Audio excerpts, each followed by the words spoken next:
வேதனைப்படுகிறாய் தேசத்தை குறித்து, தேசத்தை குறித்து வேதனைப்படுகிறாய். உன் வேலை முடிவு கொடுக்கிறது, என் வேலை முடிவு எப்படின்னு தெரியாது. சரிங்களா? தேசத்தின் அதிபதியை தேர்ந்தெடுக்கும் தேர்தல் 2020 சட்டசபை நடக்க இருக்கிறது.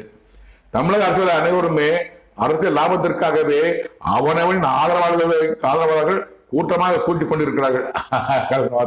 தமிழக அரசியல் எல்லாமே நடிகர் சீமான் கூட்டத்தை கூட்டுறாரு, விஜய்க்கும் கூட்டத்தை கூட்டுறாரு, பிரேமாவுக்கும் கூட்டத்தை கூட்டுறாங்க, அன்புக்கும் கூட்டத்தை கூட்டுறாரு, அப்புறமா வைகோவுக்கும் கூட்டத்தை கூட்டுறாரு, உதயநிதி ஒரு பக்கம், எடப்பாடி பக்கம் எல்லாம் கூட்டத்தை கூட்டுறாங்க. நாங்க மக்கள் ஆதரவுக்காக பார்க்க கூட்டத்தை கூட்டுறாங்க. அவர்கள் அனைவருக்கும் விரோதமாக நான் கத்தை நீட்டிக் கொண்டிருக்கிறேன். எல்லாருக்கும் விரோதமாகவே கடவுள் கத்தை நீட்டிக் கொண்டிருக்கிறார். என்னதான் கூட்டத்தை கூட்டுங்க, நீங்க மாநாடு நடத்துங்க. அதாவது இவங்கெல்லாம் 4 வருஷமா சும்மா இருந்தாங்க. எல்லாமே நடிகை விஜய் முதல் கொண்டு சீமா 4 வருஷம் சும்மா இருந்தாங்க.